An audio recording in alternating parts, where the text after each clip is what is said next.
할렐루야, 성경 통독 277일째입니다. 오늘은 디모데전서 1장에서 3장까지 살펴보도록 하겠습니다. 디모데전서는 사도 바울이 로마 감옥에 있다가 풀려난 직후에 에베소에서 목회하고 있는 디모데에게 쓴 서신서입니다. 목회하는 그런 사람에게 썼기 때문에 우리는 보통 목회서신이다 그렇게 이야기를 하고 있지요. 1장 2절에 보면 믿음 안에서 나의 참 아들 된 디모데에게 그렇게 이야기하고 있습니다. 사도 바울과 디모데는 영적 아버지, 영적 아들의 그런 관계입니다. 그런데 디모데는 젊었지만 굉장히 영적으로 처음서부터 칭찬받는 그런 사람이었고 믿음의 큰 그런 성장을 이루어서 쉽게 바울을 대체할 수 있는 그런 목회자가 되었던 것입니다. 그래서 바울은 교회가 어려울 때마다 고린도 교회에 파송하고 데살로니가 교회에 파송하고 빌립보 교회에 파송하고 그리고 그 당시 세계에서 가장 유력하고 가장 컸던 그런 에베소 교회에도 파송하여서 목회하게 하였던 것입니다. 그러니까 우리는 이 디모데 전서를 통하여서 어떻게 목회자가 살아야 되는지, 목회자는 어떤 자세로 목양해야 되는지를 우리는 배울 수 있겠습니다. 목장에서 목양할 때도 어떤 자세로 해야 되는지 이 디모데 전서를 통해서 우리는 배울 수 있겠습니다.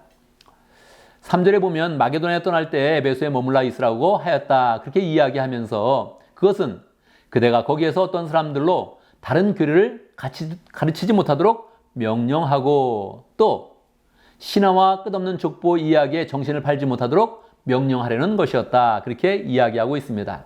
그래서 디모데를 파송한 그런 목적은 복음에 굳게 서서 다른 교리를 가르치지 못하고 사람들 사이에 필요 없는 그런 논쟁을 만들지 않도록 그렇게 하는 것입니다. 11절에 보면 율법은 약간의 유익이 있지만 우리는 건전한 교훈을 그들에게 가르치고 있다 그렇게 이야기하고 있습니다. 건전한 교훈은 복되신 하나님의 영광스러운 복음에 맞는 것이어야 한다 그렇게 이야기하고 있는 것이지요. 그리고 디모데에게 계속 이야기하고 있습니다. 디모데가 안수를 받을 때 예언을 받았는데 그 예언 받은 대로 그대로 그 명령을 잘 지키면서 선한 싸움을 싸워서 에베소서 목회를 잘 해야 된다 이렇게 이야기하고 있습니다. 이 장에도 계속적으로 디모데에게 목회자가 가져야 될 그런 자세에 대해서 이야기하고 있죠. 1절에 보면 무엇보다 먼저 모든 사람들을 위해 하나님께 간구와 기도로 또 중보기도와 감사기도를 드리라고 이렇게 이야기하고 있습니다.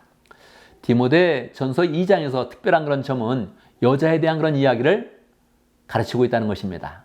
여자에 대해서 어떻게 이야기하겠습니까? 11절 여자는 조용히 있어야 된다. 언제나 순종하는 그런 가운데 배워야 합니다. 그렇게 이야기하고 있습니다. 12절에 보면 여자가 가르치거나 남자를 지배하는 것을 나는 허락하지 않습니다. 여자는 조용해야 됩니다. 그렇게 이야기하고 있습니다. 여러분 이것이 어떻게 들리겠습니까?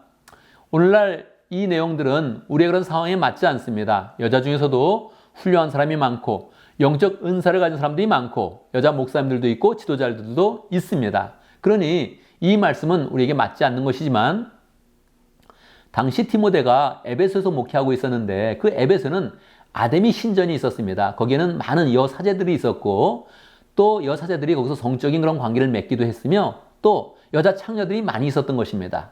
이런 것을 염두에 두면서 사도 바울은 여자들이 앞에 나와서 자꾸 가르치는 것은 좋지 않다 이렇게 이야기했죠. 당대에 유대교나 또 이방 종교나 여자들이 나와서 무언가 교리를 가르치는 적은 없었던 것입니다. 그러니까 당시의 교회 그런 상황에 맞게 바울은 여자들이 자꾸 나와서 그렇게 가르치면서 이방 종교의 그런 음란한 그런 그 모습들이 자꾸 교회에 비춰지면 큰 문제가 되기 때문에 복음을 잘 전파해야 되는 그런 목적 가운데서 이렇게 여자에 대한 그런 가르침을 주고 있는 것입니다. 디모데전서 3장에도 또 중요한 그런 그 내용이 나오는데 이게 목회서신이 아닙니까? 그래서 3장에 보면 장로 즉 감독을 세우는 그런 문제와 또 집사를 세우는 그런 문제를 잘 설명하면서 그 자격을 이야기하고 있습니다. 감독이라는 것은 영어로 보면 비숍, 그래서 보통 교회를 관리하고 다스리는 그런 사람이다 이렇게 볼 수도 있고 어떤 사람들은 그냥 가볍게 장로를 조금 더 나이로 보면 장로라고 이야기하고 직분적인 그런 모습으로 할 때는 그냥 감독이라고 부른다 이렇게 이야기하기도 합니다. 감독의 자격은 어떤 그런 자격이 있을까요?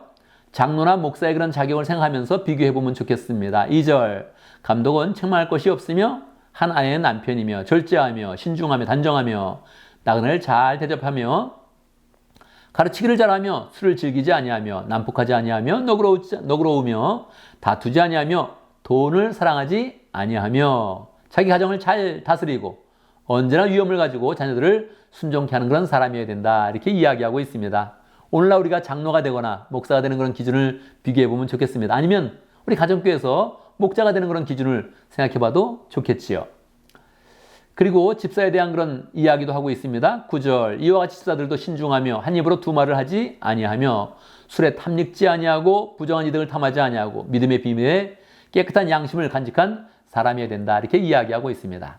11절에 보면 이와 같이 여자들도 신중하며 험담하지 아니하며 절제하며 모든 일에 성실한 사람이어야 합니다. 그렇게 이야기하고 있기 때문에 우리는 장로와 집사가 있지만 이에 걸맞는 여자의 그런 직분도 있었다 하는 것을 알 수 있습니다. 그 앞에서는 여자가 앞에 나와서 가르치면서 교회에 그런 문제가 되는 것을 절제하게 만들고 있지만 이 뒷부분에서는 여자들도 하나님 앞에서 귀한 그런 직분을 갖고 섬길 수 있다는 것을 분명히 우리가 알 수 있습니다.